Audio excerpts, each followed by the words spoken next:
요한복음 8장 31절에서 32절까지 말씀입니다. 제가 봉독해 올리겠습니다. 그러므로 예수께서 자기를 믿는 유대인들에게 이르시되 너희가 내 말을 거하면 참 내 제자가 되고 진리를 알지니 진리가 너희를 자유케 하리라. 아멘. 할렐루야. 오늘도 하나님의 크신 은혜 가운데 진리 안에 자유함을 얻는 성도님들 되시기를 주님의 이름으로 축복합니다. 오늘날 시대가 발전하면서 많은 사람들이 자유롭게 자신의 인생을 설계하고 또 선택할 수 있는 기회들이 주어지게 되었습니다.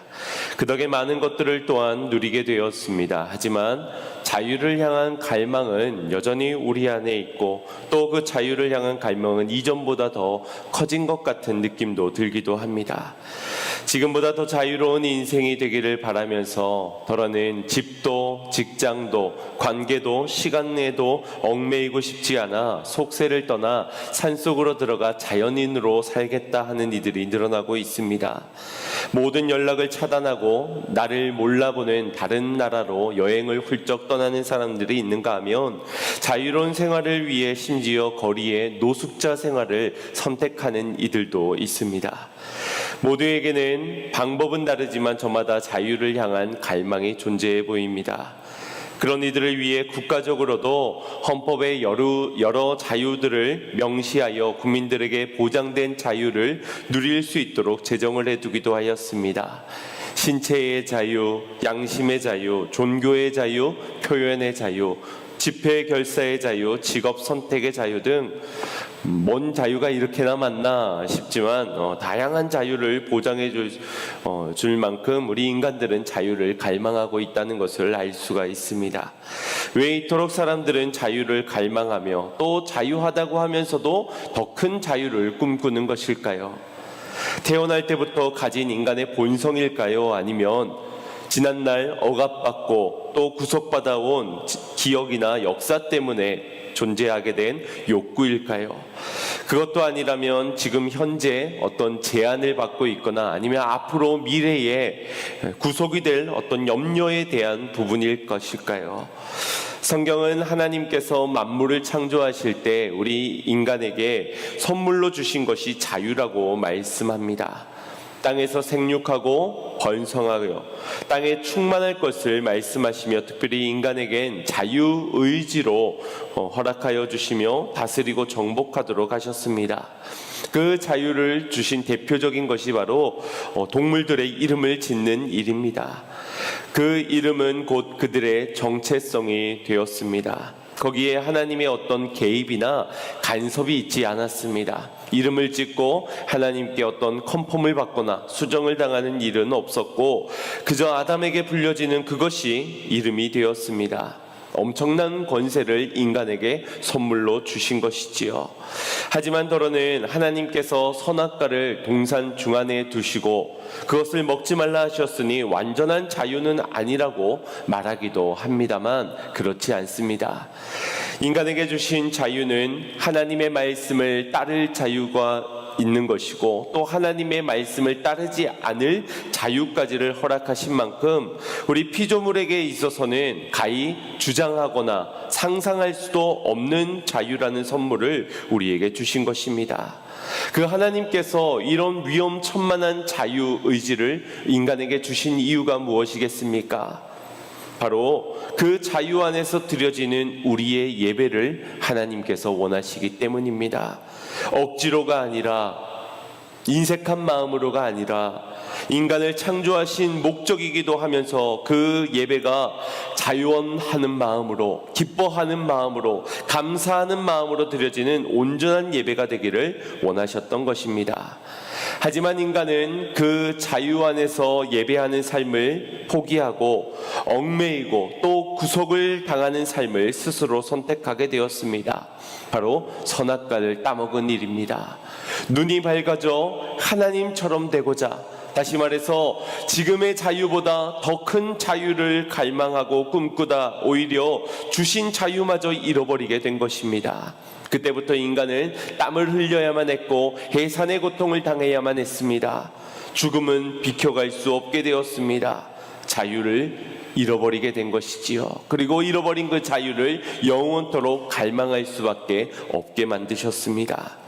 왜 자유해야 하는지, 무엇을 위해 자유해야 하는지 그 이유도 모른 채 자유를 갈망하며 살아가는 존재가 된 것입니다. 그러다 보니 저의 어린 시절의 신앙생활을 어떻게 생각했는지를 돌아보면 신앙생활하는 것은 자유를 포기해야 된다라는 것으로 오해했던 것 같습니다. 나는 다른 친구들처럼 주일날 여행을 가지도 못하고 술을 마실 수도 없고 머리에 염색도 못하고 찢어진 청바지도 못 입게 하는 그런 교회, 그런 신앙생활에선 하지 말라는 것이 너무나도 많고 또 하라는 명령은 어찌나 많은지 그런 저를 불쌍히 바라보는 친구들처럼 저 역시도 저의 삶의 모습을 불쌍하게 생각했던 것 같습니다. 나는 자유가 없다. 하필이면 목사 아들로 태어나서 하필이면 이런 신앙생활을 하게 돼서 난 이제 평생 이렇게 살아가야 한다. 아마 불평하면서 스스로를 자유롭지 못하다, 신앙생활은 자유한 것이 아니다라고 생각을 했던 것 같습니다. 여러분들은 어떻습니까? 자유하다고 생각하고 계십니까? 아니면 신앙 때문에 더 이상 나는 자유할 수 없다라고 생각하십니까? 혹시 이 자리에 억지로 콕 깨어서 계시는 분이 계실지 모르겠습니다. 자유가 무엇인지, 무엇을 위해 자유하고자 하는지, 신앙의 자유가 무엇인지를 모른 채 그저 막연히 내 마음대로 아무렇게나 살고 싶은 자유를 갈망하고 있지는 않으십니까? 자유의 사전적인 의미를 살펴보면 첫 번째 의미는 외부적인 구속으로나 무엇인가에 얽매이지 아니하고 자기 마음대로 할 수 있는 상태라고 합니다. 그런데 두 번째 개념으로 넘어가면 자유는 법률의 범위 안에서 남에게 구속되지 아니하고 자기 마음대로 하는 행위가 자유라고 정의하고 있습니다. 즉 자유가 내 마음대로 하는 것이라고 생각되어지지만 그렇다고 해서 남의 것을 빼앗거나 아무거나 먹거나 아무 데서 싸거나 아무렇게나 행동하는 게 자유가 아니라는 것입니다. 나를 안전하게 지킬 수 있는, 보호할 수 있는 테두리 안에서 누려지는 것이 바로 자유라는 것이지요. 그래서 새는 하늘에서 가장 자유롭고 물고기는 물속에서 가장 자유로운 것입니다. 꽃은 흙에 뿌리를 내려야 자유할 수 있는 것입니다. 그런데 만약 새가 나는 공중에 나는 새보다는 땅에 기어다니는 새가 되고 싶다, 나는 그런 자유를 꿈꾼다고 해서 하늘을 포기하고 땅에 다닌다고 생각해 보십시오. 혹은 물고기가 자유를 찾아 물 밖으로 나오면 어떻게 되겠습니까? 그 누구도 그 모습을 보며 자유하다고 말하진 않을 겁니다. 물고기가 물 밖에 살고 꽃이 흙 속이 아니라 흙 밖에서 살아간다면 그건 불완전한 상태로서 결코 자유로운 것이 아니라는 겁니다. 마찬가지로 사람은 하나님을 떠나서는 결코 자유할 수가 없습니다. 하나님의 말씀을 떠나 살 수 없고 하나님의 통치를 벗어날 수도 없으며 오직 하나님 안에서 진정한 자유를 누릴 수 있다는 것입니다. 하지만 많은 사람들이 하나님의 자유를 떠나 노예로 살아가려 합니다. 돈의 노예로, 쾌락의 노예로, 정욕의 노예로 그렇게 살아가려 하고 심지어는 스스로 넘어질 수밖에 없는 율법을 제정하여서 율법의 노예로 자유를 거부하고 살아가기까지 하였습니다. 자기 마음대로 사는 자유를 꿈꾸지만 그건 자유가 아니라 방종이라고 할 수 있을 겁니다. 그렇게 오늘날 많은 사람들은 자유를 잃어버렸습니다. 자유로운 듯 보이나 결코 자유롭지 못한 상태. 양심의 가책이 있어도 죄를 거스릴 수 없어 다시금 죄를 선택하는 상태. 성경에 기록하기를 선과 악이 분명히 정해져 있지만 그럼에도 선을 쫓아 살지 못하는 인생. 그렇게 예배할 수 없는 삶, 자유를 잃어버린 삶을 살아가게 되었다는 것입니다. 그런 인생들을 향하여서 진정한 자유를 주시려고 오신 분이 계시니 바로 예수 그리스도이신 것입니다. 예수님께서 공생애를 시작하실 때에 이 안식일에 회당을 들어가셔서 거기에 있는 두루마리 성경을 읽으신 사건이 누가복음에 기록이 되어져 있습니다. 그때 읽으신 말씀이 이사야서 61장의 말씀인데, 그 말씀은 곧 메시아로서 예수님께서 앞으로 공생의 기간 동안 하실 사역에 대한 말씀이셨습니다. 우리 누가복음 4장 17절부터 19절 말씀, 우리 18절부터 19절까지 합독해 보도록 하겠습니다. 시작. 주의 성령이 내게 임하셨으니 이는 가난한 자에게 복음을 전하게 하시려고 내게 기름을 부으시고 나를 보내사 포로된 자에게 자유를, 눈먼 자에게 다시 보게 함을 전파하며 눌린 자를 자유케 하고 주의 은혜의 해를 전파하게 하려 하심이니라 하였더라. 아멘. 여기 주님의 은혜의 해라는 것은 희년을 말씀하고 있는 겁니다. 50년마다 돌아오는 이 안식의 해로서 이 희년이 이르게 되면은 빛을 탕감해주고 또 토지를 소유주에게 다시 돌려주게 되며 또 종들은 자유의 몸이 되는 날이 이 희년이라는 해였습니다. 그런데 이 일들이 바로 예수님의 사역을 통하여서 진정한 희년이 허락되어진다라는 것입니다. 자유, 모두가 꿈꾸는 자유, 그 자유를 주시려고 성령의 기름을 부음받은 예수님께서 3년 반이라는 공생의 기간을 통해서 감당하신 사역이 바로 우리에게 진정한 희전을 안겨주게 되었다는 것입니다. 포로된 자에게 자유를, 눈먼 자에겐 다시 보게 됨을, 눌린 자에게 자유를 주시는 사역, 그 사역을 감당하시며 마지막에는 우리 인간들의 손에 들림을 받으시며 십자가를 지심을 통해서 우리의 모든 죄를 사하사 진정한 자유를 주신 것입니다.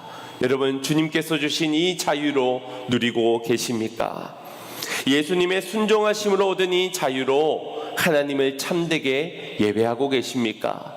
이 시간도 그 주신 자유로 말미암아, 그리고 삶에서도 주신 그 자유로 말미암아 삶이 예배로 드려지고 있으십니까? 우리의 삶의 모든 영역, 모든 시간, 모든 것들로 하나님을 예배하는 삶을 살아가고 있는지를 돌아보는 이 시간이 되기를 소망합니다. 주님께서 오늘 본문에 하신 말씀은 요한복음에서 핵심 복음으로서 우리가 매우 잘 아는 말씀입니다. 먼저 이 말씀을 누구에게 하고 계신지를 우리가 주목해 볼 필요가 있습니다. 31절 말씀을 보시면, 그러므로 예수께서 자기를 믿는 유대인들에게 이르시되, 지금 이 말씀을 누구에게 하고 계십니까? 예수님을 믿지 않는 이들이 아니라 예수님을 믿는 유대인들에게 전하고 계신 말씀입니다. 예수님을 믿는 유대인들의 믿음이 어떤 믿음인지, 어느 정도의 믿음인지는 알 수 없지만, 이 바로 직전에 아버지를 모르고 그래서 예수님을 부인하고 논쟁을 벌였던 유대인들과는 확실한 차이를 두고 있는 이들을 말해주고 있습니다. 더군다나 그 차이가 다름 아니라 믿음의 차이라고 말씀하고 있으니 그것은 실로 엄청난 차이라는 것을 우리가 알 수 있습니다. 지난주 마지막 말씀이었던 30절 말씀에서 이 말씀을 마치심에 믿는 자가 많더라, 많은 사람이 믿더라 라고 하였습니다. 저들이 믿게 된 예수님의 말씀, 그 말씀은 구체적으로 어떤 말씀입니까? 바로 8장의 핵심의 말씀이기도 한 나는 세상의 빛이니 라는 이 말씀을 저들이 믿게 된 것입니다. 그 12절 말씀을 다시 한 번 더 살펴보겠습니다. 합독합니다. 예수께서 또 일러 가라사대 나는 세상의 빛이니 나를 따르는 자는 어둠을 다니지 아니하고 세상의 빛을 얻으리라. 아멘. 이 말씀을 믿게 된 이들의 믿음이 그 정도가, 깊이가, 수준이 어느 정도인지는 알 수 없지만 이 말씀이 들려오는 순간 그들은 믿게 되었다는 것입니다. 예수님이 세상의 빛이라는 것이 믿어지게 된 겁니다. 그리고 이것이 믿어지는 자들에게 이제 주님을 따르는 자가 되어야 한다고 말씀하신 것인데, 왜 그렇습니까? 그것은 더 이상은 어둠을 다니지 않고 생명의 빛을 얻어야 했기 때문입니다. 이것이 우리의 믿음의 결과요, 믿음의 목표인 것이지요. 반드시 그리 되어야 하는 것입니다. 믿는다 한다면 빛을 소유해야 하는 것이지요. 옛말에 죽 써서 개 줬다라는 말이 있습니다. 실컷 믿음 생활하고 실컷 믿는다 하였지만 여전히 어둠이고, 믿음 생활에 헌신도 다 바쳤지만 여전히 빛을 얻지 못하였다면 무슨 소용이 있겠습니까? 아무 소용이 없는 것이지요. 물론 요즘에는 우리 또 개들을 사랑하는 분들이 많아서 개만 줄 수만 있다면 그런 희생도 아끼지 않는다라고 할 수도 있겠지만, 믿음은 결코 우리가 하여금 빛을 얻지 않으면 아무런 소용이 없는 겁니다. 믿어지는데 나는 믿음이 있다고 하면서 정작 주님을 따르지 않는다, 100%입니다. 죽은 믿음입니다. 주여 주여 하는 자마다 다 천국에 들어갈 수 없다 하셨습니다. 주님은 우리의 왕을 그리스도로 바꾸셨지만 여전히 죄의 종노릇하는 인생으로 어둠을 다니고 온 삶을 살아간다면 결국 그 인생은 멸망뿐인 것입니다. 지난주의 말씀이었지요. 은혜가 무엇인가? 은혜를 입었다면 우리는 십자가 앞으로 더 나아가는 인생이 되어야 합니다. 그것이 바로 하나님이 기뻐하시는 인생이요, 그런 기쁨을 드리는 일을 행하는 자는 주님이 함께 하신다 하셨습니다. 곧 주님이 동행하시는, 빛 대신 주님이 동행하심으로 어둠을 밝히는 삶이 비로소 되게 되는 것입니다. 믿는다면 그리스도가 우리의 왕 되심을 믿고 그 주님을 따르는 인생이 되어야 할 것이며 어두움을 밝히는 인생으로 살아가야 할 줄 믿습니다. 이것이 진정 자유한 삶인 것이지요. 오늘 본문에서는 예수님께서 이 사실을 믿는 유대인들에게 말씀하셨 것입니다. 그 말씀에서 이제 너희가 내 말에 거하면 참 내 제자가 된다라고 말씀하셨는데, 이 말씀을 묵상해 보면 지금 믿는 유대인들에게 하신 말씀이 이 말씀이라고 하니, 이 말씀을 하신 까닭은 믿기는 하지만 아직 주님을 따르지는 못하고 있다, 또 주님의 말씀에는 거하지 못하고 있다는 것을 말씀해 주는 것 같습니다. 믿습니다 라고 하지만 그 믿는다는 말이 곧 주님의 말씀에 거한다는 것은 아니라는 겁니다. 내 말에 거하면 너희가 내 참 제자가 되고, 여기에 내 말에 거하면이라는 헬라어는 네노라는 말인데 머물다, 산다라는 의미입니다. 즉 말씀대로 살아간다, 말씀대로 거하여 순종한다는 것입니다. 믿는다는 것은 지식적으로 알고 말로만 믿습니다로 해결될 것이 아니라 빛 가운데로 걸어가 하나님이 기뻐하시는 일로 살아내는 것입니다. 삶에서 그 믿음대로 살아내는 것이 진정 믿음이라는 겁니다. 이 말씀을 믿는 유대인들에게 하셨다는 것은 지금 예수님 앞에서는 믿는 자의 모습이고 믿는다 말하고 있지만 삶의 자리로 돌아가서는 믿지 않는 자처럼 어둠을 다닐 수 있는 상태이라는 것이고, 또 지금은 느낌상 나는 세상의 빛이라는 말씀에 은혜를 받은 것 같지만, 그래서 믿음이 충만해진 것 같지만, 어디든지 주님을 따라갈 수 있을 것 같지만 정작 순종의 자리에 나아가서는, 정작 십자가 앞에 서서는 주님을 부인하고 떠날 자가 될 수 있는 그런 상태라는 겁니다. 어둠 가운데 두려워 떨며 빛을 드러내기를 주저하게 되는 그런 상태를 말하고 있는 겁니다. 그런 이들에게 참 제자가 되려면 말씀 안에서 살아가야 된다, 말씀대로 순종해야 된다라고 하시면 네, 그렇게 하겠습니다 라고 순종하면 끝날 문제인 것처럼 보이지만, 우리의 결단이 은혜 앞에서의 결단과 삶의 자리에 나아갔을 때 행함으로 드려지는 믿음은 정작 동반되지 못하는 모습들을 얼마나 많이 경험하게 됩니까? 은혜 앞에서는 할 수 있다, 하면 된다 라고 마음을 먹지만 뭔가를 시도해보고 결단하려고 하면은 전혀 다른 환경들과 상황들이 펼쳐지면서 주저하게 만들고 또 포기하게 만드는 것, 아마도 경험해 보셔서 잘 아실 것 같습니다. 좀처럼 은혜 받은 대로 살아가지 못하는 우리의 인생의 모습들을 보게 된다라는 것입니다. 그래서 주님이 내 말에 거하면 참 제자다라고 말씀하신 겁니다. 돌아보면 우리의 주일과 우리의 평일은 너무나도 다른 것 같습니다.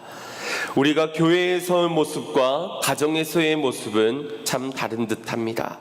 또 혼자 있을 때와 누군가와 함께 있을 때의 모습이 다르고, 나 혼자 신앙생활하는 것과 누군가 함께 얽혀서 신앙생활하는 것은 또 다른 영역 같습니다. 사역의 시간과 일상에서의 시간이 다르고, 우리의 마음과 우리의 행동이 일치되지 못하는 것을 보게 됩니다. 왜 그렇습니까? 은혜를 받았지만 그 은혜가 삶을 통해 드러내어 순종으로 나아가는 데에 우리를 미혹해 하고 유혹해 하는 이가 있기 때문입니다. 사단은 우리를 우는 사자와 같이 삼킬 자를 찾으며 우리로 하여금 악한 생각을 심겨주고 우리의 마음에서 그 은혜를, 그 말씀을 앗아가려 하기 때문입니다. 언제 그런 일이 벌어집니까? 주일에는 좀처럼 유혹하긴 힘들지만 평일부터는 내 세상이다, 우리를 거뜬히 넘어뜨립니다. 교회에서는 도저히 틈이 안 생겨서 들어갈 틈이 없었지만 집에만 들어가면 내 홈그라운드다, 집에서는 내가 왕이다, 사단의 소리입니다. 우리의 왕 노릇을 하려 합니다. 또 어떤 특정한 사람을 만났을 때 대부분 그것이 가족일 경우가 많습니다. 가족의 관계를 통하여서 받은 많은 은혜들을 사라지게 만들고 삶에서 하나님을 예배할 수 없도록 우리의 마음과 생각을 빼앗아가는 것, 그렇게 하는 것이 바로 사단의 일이라는 것입니다. 사단은 그렇게 우리가 말씀에 거하는 것만큼은 막아서려고 안간힘을 씁니다. 그 목적을 가지고 각자에 따라, 상황에 따라 얼마나 치밀하고 은밀하게 다가오는지 모릅니다. 똑똑똑, 지하세계에서 용건이 있어 왔습니다. 우리에게 이렇게 마음문을 두드리고 신사적이게 다가오는 이가 아닙니다. 미움과 증오를 품을 사람들을 우리도 알게 모르게 눈에 보여진 그 사실로, 내가 들려진 그 말들로 인해서 미움과 증오를 품게 만듭니다. 뱀의 형상을 가지고 우리에게 찾아온다면 얼마든지 배척하고 배역하고 떠나갈 수 있겠는데, 우리의 형체가 보여지지 않는 생각 속에서 악한 생각을 심어주니 알아차지 못하는 것입니다. 깨어있지 않고서는 결코 알아챌 수도 없고 또 거부할 수도 없는 그러한 생각들, 악한 생각을 심겨주고 순종하려는 우리의 마음, 은혜대로 살아가려는 우리의 마음을 멈춰 세우게 만드는 것, 사단이 우리를 조정해서 죄를 지을 수밖에 없게 만드는 것 같지만 우리의 마음에 우리의 생각을 심어주면서 우리가 그 생각을 품게 만들어서 사단은 우리를 참소하는 겁니다. 너희가 한 것이라고, 너희가 품어서 너희가 믿음을 거부하고 행한 것이라고, 그렇게 우리를 참소하는 것입니다. 믿음이 있으면서도 어둠을 사랑하지 않았느냐, 주님을 사랑한다 하면서 순종하지 않지 않았느냐, 은혜를 받았다 말하면서 그렇게 은혜대로 살아가지 못하지 않았느냐, 우리의 마음을 무너뜨리게 됩니다. 목적은 한 가지입니다. 우리의 마음을 무너뜨리는 것, 그로 인해서 말씀 안에 살아가지 못하도록 우리의 예배를 막아서는 것입니다. 하나님은 우리를 자유케 하시면서 예배의 자리로 인도하시지만 사단은 우리의 자유를 억압하여 예배하지 못하도록 막아서는 것, 이것을 우리는 깨어있는 자로 분별할 수 있어야 할 겁니다.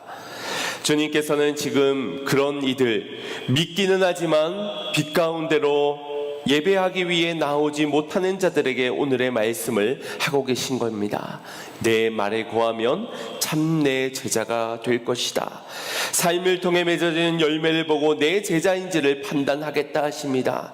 반대로 내 말에 거하지 않고 순종하지 않는, 빛대로 따르지 않는 삶이라면 죄의 종노릇하는 사단의 제자라고 말하는 것입니다. 여러분, 사단이 주는 생각에는 특징이 있습니다. 뭐냐 하면 그 생각을 내 의지대로, 내 뜻대로 떨쳐낼 수 없다는 겁니다. 시간이 흘러서 혹은 바쁜 일상에, 아니면 내 의지나 노력을 가지고 그 생각을 뿌리칠 수가 없는 것이 바로 사단이 심겨주는 생각의 특징입니다. 좋지 못한 생각이야, 나쁜 생각이야, 악한 생각이야 라는 걸 알지만서도 그러면서도 그 생각을 접을 수 없게 하는 것, 누구를 미워하는데 점점점 더 미워지고 곱씹으면서 그렇게 회상하면서 자꾸자꾸 나를 무기력하게, 그 사람을 미워하게끔 만드는 것, 분노케 하게 만드는 것, 절망하게 만드는 것, 이 모든 것이 사단이 심겨주는 생각인 겁니다. 누구를 미워하는 것, 금세 그 마음을 접을 수 있을 것 같지만 어떻습니까? 저 사람이 내게 용서를 구하기까지, 사과하러 다가오기 전까지 우리의 마음은 더욱더 증폭되어져 갈 겁니다. 생각 속에서 그 사람을 사형 선고를 내리고 감옥에 가두기까지 멈춰 세울 수가 없지 않습니까? 누군가를 판단하고 정죄하는 생각은 어떻습니까? 만몬을 숭배하며 돈을 사랑하는 것, 쾌락을 쫓고 욕망을 품는 것, 그것들을 어디 내 의지나 내 노력으로 떨쳐낼 수 있습니까? 시간이 흐를수록 더 그 생각에 사로잡히고 그 생각 때문에 고심하고 고민하고 그렇게 무너지게 되는 것입니다. 심지어 예배를 드리는 중에도 사단은 우리에게 생각을 심어줄 것입니다. 아까 그 사람이 나한테 왜 그런 말을 했을까? 왜 그 사람은 나에게 그 말을 하여서 혹시 나를 무시하는 것이 아닌가? 라는 말을 곱씹게 할 것입니다. 저 말씀은 나를 빗대어서, 나를 판단해서 나를 정죄하기 위한 말씀이 아닐까? 이런 생각에 사로잡혀 하나님께 예배하지 못하도록 막아서기도 합니다. 혹은 핸드폰에 진동이 울릴 때에 그것을 보지 않으면 안 될 것 같은, 주식이 올랐는지 내려갔는지도 이 예배 시간에 꼭 확인해야만 하고, 게임 알람이 울리면 예배 중에서라도 접속을 해서 눌러줘야만 한다는 것, 결코 그 생각을 버리지 못하게 하는 그 생각의 주입이 바로 사단이 주는 생각의 특징이라는 겁니다. 내가 아무리 그 생각으로부터 도망가려 해도 다시 붙잡히게 되는 것, 정말 자유를 잃어버린 인생은 바로 이런 사단이 주는 악한 생각을 떨쳐내지 못하는 사람들이 바로 자유를 잃어버린 상태라 할 수 있습니다. 결코 하나님을 예배할 수 없는 인생이 되는 것이지요. 하지만 믿는 자에게는 자유할 수 있도록 하셨다고 오늘 말씀을 주시고 계십니다. 내 말에 거하면 참 내 제자가 된다. 내 말에 거하는 것을 우리의 자유의지 속에, 그 속에 들어갈 수 있도록, 그 말씀대로 순종하며 살아갈 수 있도록 특별한 존재에게는 그 은혜를 허락하여 주셨다는 것입니다. 누구에게입니까? 믿는 자에게. 말씀을 듣고 귀 있는 자가 들을지니, 성령께서 하시는 말씀을 듣고 믿는 자는 그 말씀에 거할 수 있는 믿음의 선택을 할 수 있다는 겁니다. 그런 자들이 참 내 제자가 되겠다. 그리고 오늘 32절 말씀에 진리를 알지니 진리가 너희를 자유케 하리라. 사단이 참소하고자 하나 너희에게 악한 생각을 심겨줄 그때에 너희가 그 생각에서 떠나 진리 안에서 주님의 말씀대로 순종하며 따르면 내 제자가 되겠고, 그리하면 진리를 알지니, 이것은 진리를 알게 될 것이다 라는 말입니다. 너희가 진리를 알아가라는 것이 아니라 순종하며 말씀을 따르는 삶을 살아갈 때 너희가 참 제자가 되면서 진리를 알게 될 것이다. 너희 스스로 깨닫게 될 것이라는 겁니다. 그리고 이 진리는 말씀이면서도 곧 우리를 구원하신, 우리에게 자유를 주신 예수 그리스도를 말씀하시는 겁니다. 즉 우리가 삶의 말씀 안에서 순종하며 살아가게 될 때 너희는 나를, 예수 그리스도를, 우리를 자유를 주시기 위해서 이 땅에 오신 복음 되신 예수님을 알게 될 것이고, 그분으로 인하여 너희는 자유케 될 것이라는 것입니다. 주님은 우리의 어두운 눈을 뜨게 하시며 억눌린 자에게 자유를 주시며 포로된 자를 해방케 해 주시기 위해 오셨습니다. 그 진리를 깨닫는 자가 주님을, 하나님을 참되게 예배할 수 있게 되는 것입니다. 미혹된 생각에 넘어지고 말씀에 마음이 뺏겨 자유를 누릴 수 없는 이들, 생각을 떨쳐버릴 수 없어 품어져 죄의 종노릇하며 살아갈 수밖에 없는 자유롭지 못한 인생을 향해 주님은 말씀하고 계십니다. 말씀대로 살아가라고, 믿음대로 살아가서 참된 제자가 되고 빛을 얻는, 빛을 소유하는 삶을 살아가라고 말입니다. 마틴 루터는 이 수도원의 생활을 하면서, 거기 수도원 생활을 하는 이들은 죄를 짓는 것이 더 어려운 그런 수도사 생활을 하게 됩니다. 아침부터 일어나서 오직 말씀으로 또 모든 그 수도원의 청결 생활들을, 또 수도 생활들을 해나가면서 수행을 하게 됩니다. 그러니 죄 짓는 것이 어려움에도 불구하고 이 마틴 루터는 늘 고해 성사를 할 때에 매일매일 찾아가 자신의 죄를 아뢰이며 고해 성사를 하였습니다. 그래서 이 고해 성사를 받는 신부가 죄를 모아서 한꺼번에 가지고 왔으면 좋겠다라고 말할 정도였다고 합니다. 그만큼 죄를 굉장히 민감하게 생각하고 하루하루 짓는 그 죄들을 낱낱이 고하며 그렇게 죄에 대한 부담을 가지며 살아갔던 이가 마틴 루터였습니다.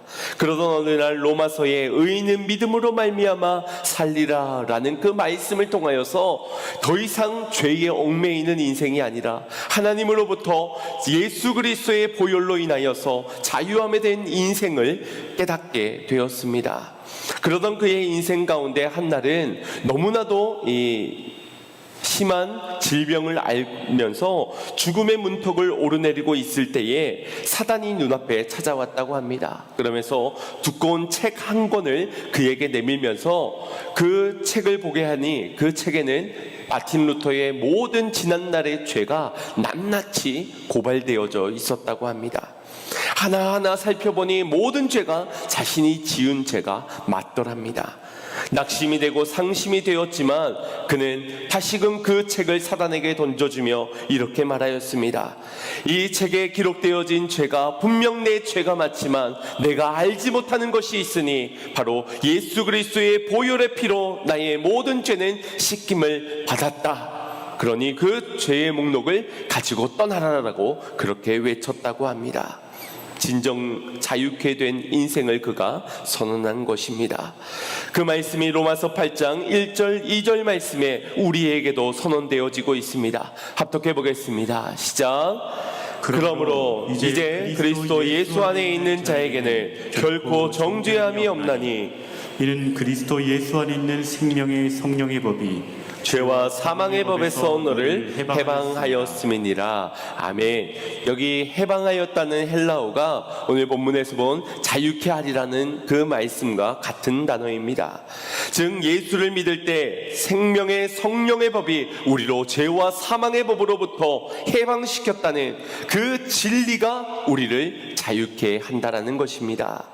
신문적으로는 자유인이 되었지만 실제적으로 종노릇하며 살아가는 인생, 혹시 그것이 저와 여러분의 인생이진 않았습니까? 스스로 율법을 세워 안식일을 거룩하게 지킨다고 그 율법을 지켜야만 안식일을 거룩하게 지킬 수 있는 것이라고 스스로를 얽매이고 묶이며 살아갔던 수많은 유대인들, 그들은 사단의 미혹과 유혹에 막혀 순종하지 못하며 살아갔던 이들입니다. 혹시 저와 여러분이 이 가운데에 거하였다면 오늘 빛 대신 주님께서 우리에게 찾아와 믿는 자들에게 말씀하여 주시는 이 말씀에 귀를 기울이기를 소망합니다. 자유를 갈망하고 있는 우리에게, 하나님을 진정으로 예배하기를 간구하는 심령들에게 주님은 이르십니다. 내 말에 거하면 참 내 제자가 되고 진리를 그때는 알지니 그 진리가 너희를 자유케 할 것이다. 갈라디아서 5장 1절 말씀 합독하겠습니다. 시작. 그리스도께서 우리로 자유케 하려고 자유를 주셨으니 그러므로 굳세게 서서 다시는 종의 멍에를 매지 말라. 아멘. 자유케 하시려고 자유를 주셨다 하십니다. 주님은 우리에게 자유케 하시려고 자유를 주시기까지 그 사이에 십자가의 희생을 감당하셨습니다. 십자가로 이루신 자유를 자유하지 못한 우리에게 허락하여 주신 것입니다. 그러니 더 이상 종의 멍에를 메고 자유 없는 자처럼 살아가며 예배하지 못하는 인생이 되어서는 안 될 것입니다. 주님 주신 자유를 누리는 저와 여러분이 되기를 간절히 소망합니다. 자유롭게 하나님을 예배하고 찬양하는 삶이 예배가 되는 그런 삶을 살아가기를 소망합니다. 포로된 자에게 자유를 주시며 종의 멍에를 매지 않도록 하셨습니다. 주님께 나오도록 우리를 이끌고 계신 겁니다. 또 눈먼 자를 다시 보게 하시며 죄에 눌린 자를 자유케 하시며 근심과 염려를 고통을 떠나보내고 평안과 기쁨과 감사로 하나님을 예배케 주셨습니다. 하나님의 목적, 택함받은 우리가 하나님을 참되게 예배할 수 있도록 말입니다. 이 말씀을 준비하면서 오늘 새벽에 한 찬양을 듣게 되었는데, 오늘의 말씀의 주제와 너무 동일한 잘 맞아서 여러분들에게 이 찬양을 한번 소개해 드리고 싶습니다. 한번 가사를 잘 묵상해 보시기 바랍니다. 히즈웰이라는 이 찬양단의 곁눈질이라는 찬양인데, 아마 우리 청년들은 잘 아는 찬양일 듯 합니다.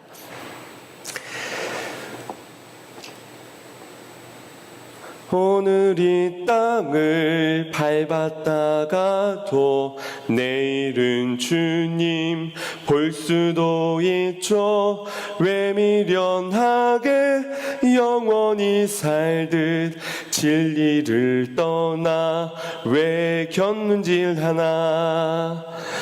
오늘이라도 천국 문 열고 그리던 주님 만날 것처럼 욕심도 없이 미련도 없이 매일 감사로 나 살고 싶어라. 내일이라도 주님 만나면 잘했다 칭찬 받을 수 있게 예수님 따라 좁은 길 따라 진리 붙들고 나 살고 싶어라.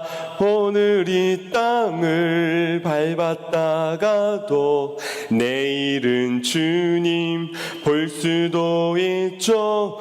왜 미련하게 영원히 살듯 진리를 떠나 왜 곁눈질하나. 곁눈질 하지 말자, 이렇게 끝나는 찬양입니다. 하나님을 예배하기 위해 지음받은 우리에게 주님은 모든 것을 허락하여 주셨습니다. 그런 우리의 자유의 의지를 가지고 그 자유를 왜 주셨는지 목적을 망각하고 이유를 몰라 우리는 우리의 눈이 더 밝아지기 위해, 더 많은 돈으로 편하기 위해, 더 많은 편함의 시설들을 통하여서 더 자유함을 꿈꾸며 살아갔던 인생입니다.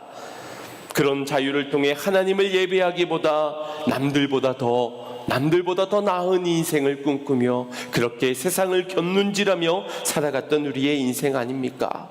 왜 예배하는 것조차, 찬양하는 것조차, 믿음을 지키며 하나님이 주신 그 생각을 품는 것조차 사단의 눈치를 보며 세상에 곁눈질하며 그렇게 살아가야 합니까? 그런 죄의 눈치를 보며 죄의 곁눈질하며 살아가는 우리에게 포로된 자에게 자유를, 눈먼 자에게 다시 보게 함을, 눌린 자에게 해방을 허락하여 주신 예수님의 진리를 믿으시길 바랍니다. 그 빛을 따라가는 자의 삶에 하나님을 참되게 예배하는 삶이 펼쳐지게 될 줄 믿습니다. 오늘 천국 문이 열릴지도 모릅니다. 내일 주님 앞에 설지도 모릅니다. 그런 우리에게 오늘이라는 시간이 자유하게 주어졌다면, 특히나 우리 한국에서는 자유롭게 예배할 수 있는 그런 신앙의 자유가 주어지게 되었다면, 이 시간 여러분 무엇을 하겠습니까? 욕심을 가지고 무엇을 움켜쥐기 위해 남들보다 나은 인생 꿈꾸기보다 주님을 만났을 때에 칭찬받을 수 있는 인생, 진리를 붙들고 예수님을 따라 빛을 드러내며 어두움을 밝히는 인생, 그런 인생을 꿈꾸는 자가 되어야 할 줄 믿습니다.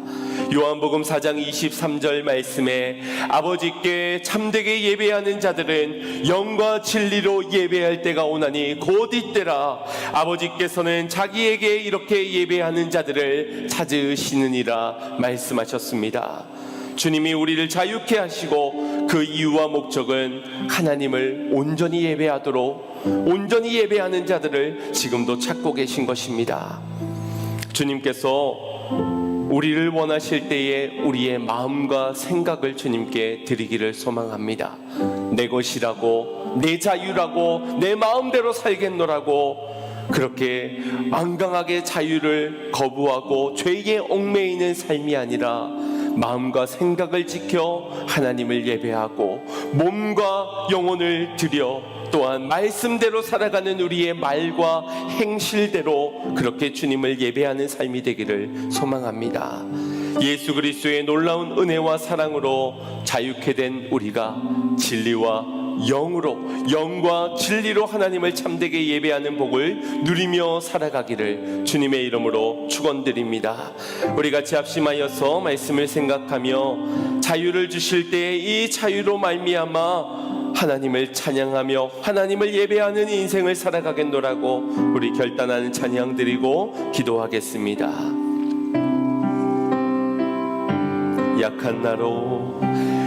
약한 나로 강하게 가난한 날 부하게 눈먼 날 볼 수 있게 주 내게 다시 한번 더 약한 나로 강하게 약한 나로 강하게 가난한 날 부하게 눈먼 날 볼 수 있게 주 내게 행하시 호산나 호산나 호산나 죽임 당한 어린 양 호산나 호산나 예수 다시 사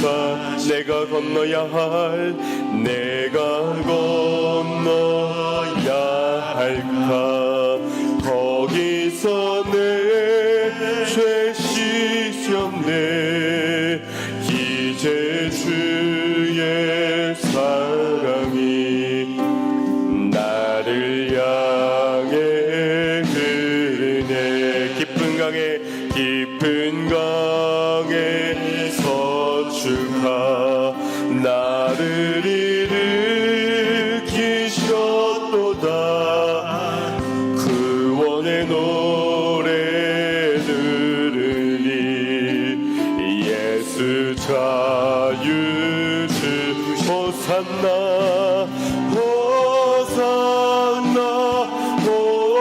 호산나 죽임 당한 어린 양 호산나 호산나 예수 다시 사셨네. 아멘. 우리를 자유케 하시려고 주 예수께서 이 땅에 오시어서 포로된 자에게 자유를, 눈먼 자에게 다시 보게 함을, 눌린 자에게 자유를 허락하여 주시는 그 십자가의 사역을 순종함으로 감당하셨습니다. 그 말씀을 입은 우리가, 그 은혜를 입은 우리가 어떤 삶을 살아가고 있는지, 지난날에 주어진 자유를 통하여서 우리는 어떤 삶을 추구하였는지를 돌아보기를 원합니다. 쉬어야 한다고, 안식을 거해야 한다고 자유를 찾아 더 큰 자유를 갈망하며 돈의 노예로, 삶의 노예로, 세상의 노예로, 율법의 노예로 살아가지는 않았습니까? 예수께서 우리를 자유케 하셨습니다. 마음껏 주님을 노래하고 마음껏 주님을 높이며 나를 구원하신, 나를 위해 십자가를 지신 그 주님을 예배하는 인생이 되어야 할 줄 믿습니다. 이 시간 우리 함께 결단의 기도 드리면서 나를 자유케 하신 주님, 이제 내가 주신 자유로 말미암아 진리대로 살아가며 진리로 자유케 되었으니 그 진리로 말미암아 하나님을 영과 진리로 예배하는 인생 되겠습니다. 자유로움으로 주님을 예배하는 인생을 선택하겠습니다 라고 우리 주여 한번 부르고 결단의 기도 드리겠습니다. 주여